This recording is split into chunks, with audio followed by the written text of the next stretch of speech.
mengalami gangguan pernapasan. Coba kamu kenapa? Kenapa bisa tiba-tiba sesak napas? Kena penyakit. Orang merasa diri jawab. Kenapa? Ya benar, bisa. Jadi orang itu bisa mengalami. Tepuk tangan dulu dong. Jadi kenapa orang itu bisa mengalami gangguan pernapasan itu karena salah satunya kena virus. Nah, kenapa bisa kena virus? Ya tuh karena sering bermain di tempat yang banyak asap, kayak asap kendaraan, asap pembakaran, asap pabrik, asap rokok, karena itu mengandung virus dan racun. Jadi bisa mengalami gangguan pernapasan. Nah, pertanyaan kedua nih. Terus apa yang mungkin terjadi jika seseorang terus-menerus menghirup udara kotor? Bakal apa tuh? Sesak napas, sakit,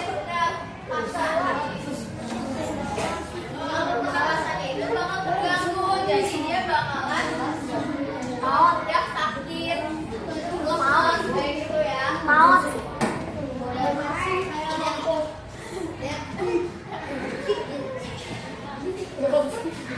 Ini gua akan menjelaskan tentang beban pembelajaran kita pada hari ini.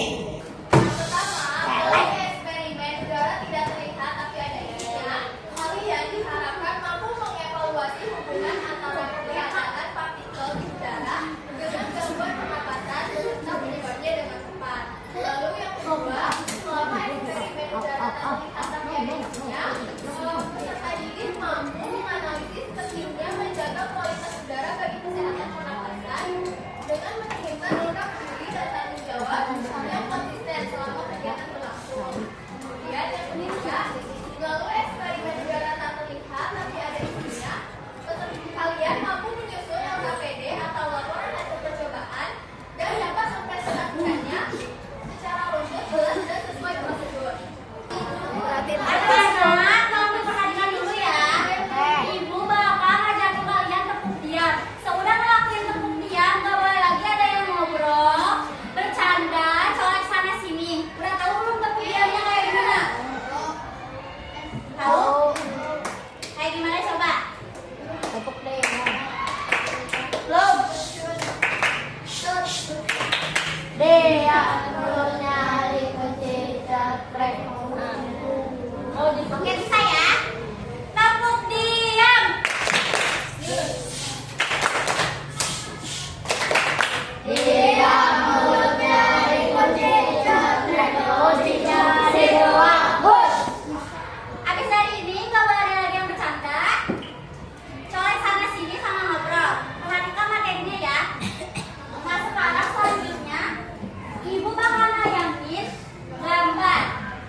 Cika.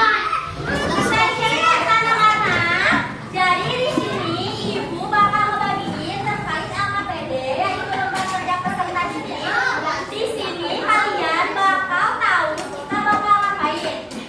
Jadi yang pertama di sini ada dasar teorinya. Jadi materi singkatnya di sini. Nah, kita kan tadi ibu udah bilang kita bakal ngelakuin eksperimen apa? Udara. Ya, referensinya. Jadi di sini ada alat dan bahan, ada langkah-langkahnya, ada laporannya. Jadi kalian bakal mengerjakan ini secara berkelompok yang sudah dibagikan. Jadi di kelompoknya yang pertama tentukan dulu ketuanya, kedua penyaji dan pengamatnya. Jadi nanti yang sebagai penyaji itu bakal presentasi di depan kelas. Kalian apa yang kalian sudah lakukan?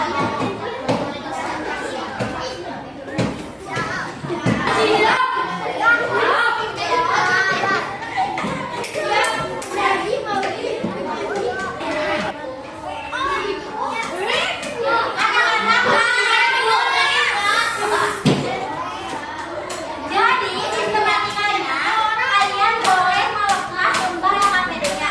Jadi misal dibagi-bagi, ada yang membaca dasar teori, ada yang mulai pengamatan, itu bisa ya.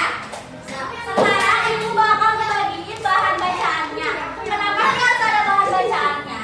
Karena buat kalian mempermudah untuk menulis laporannya. Jadi kalian bisa melihat di sini tuh ada materi yang kalian bisa kaitkan dengan hasil eksperimen kalian. Oke, kalian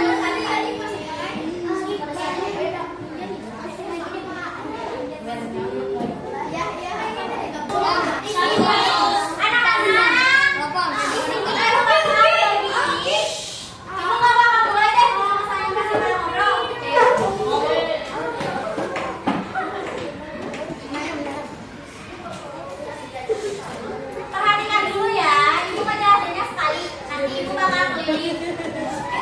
Biar kalian kalau ada yang ditanyain tanya waktu ibu keliling ke meja kelompoknya masing-masing ya.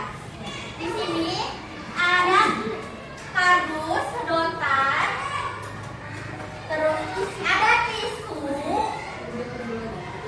dan ada tepungnya. Nah, kenapa sih harus pakai kayak gini? Jadi si tisunya itu sebagai paru-paru kita. Diibaratkannya sebagai paru-paru kita. Lalu jadi ininya si tepungnya itu sebagai apa? Tepungnya itu sebagai udara, kotoran, polusi yang ada di sekitar kita. Oke? Nanti langkah-langkahnya sudah dibagikan kan sama ibu yang bedanya? Bisa dibaca di situ. Kalau tidak ada yang memahami bisa ditanyakan ke ibu ya. Ibu bagikan dulu kita. Tadi udah dibagikan kan sama aku yang pengamat ini ya. Oh, asik.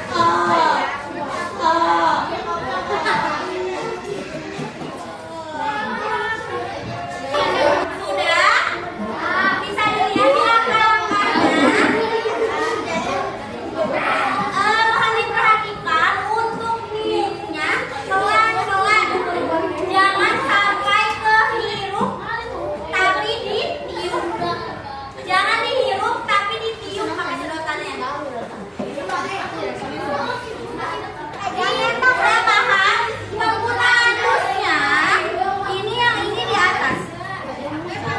Tisunya ditaruh di bawah kardusnya. Nih, bisa dilihat di LKPD-nya caranya, langkah kerjanya. Seperti ini ya. Jadi gimana coba? Yang ini di mana sini ditaruh ke sini. Ini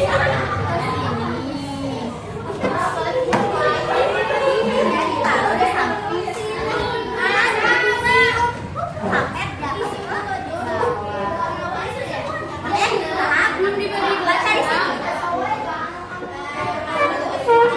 Berapa?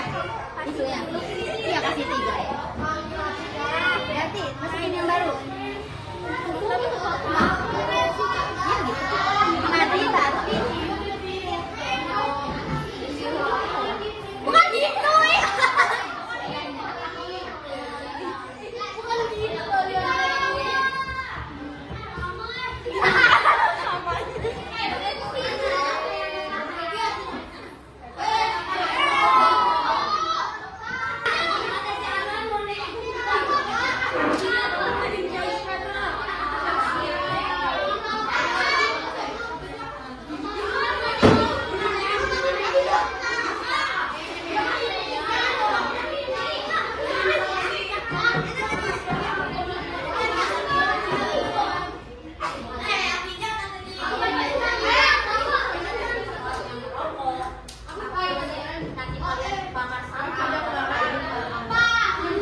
Jawabannya kelompok yang paling berisik. Enggak lebih macam.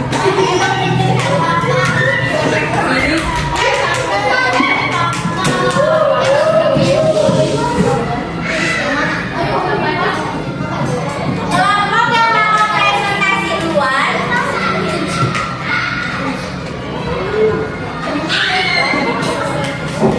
Ayo cari siapa yang maju.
Kalian kekurangan alat tulis.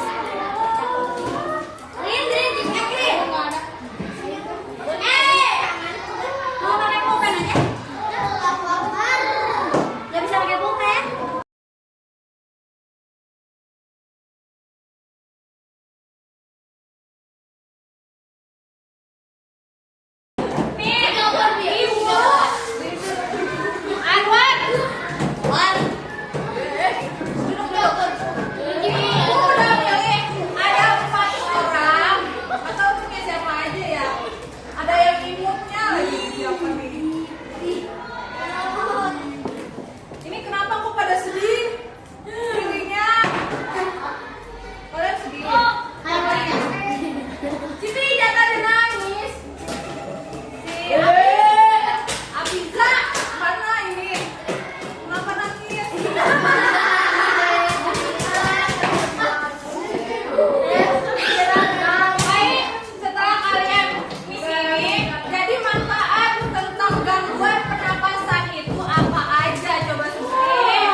cherry blossoms blooming in the mountain in the early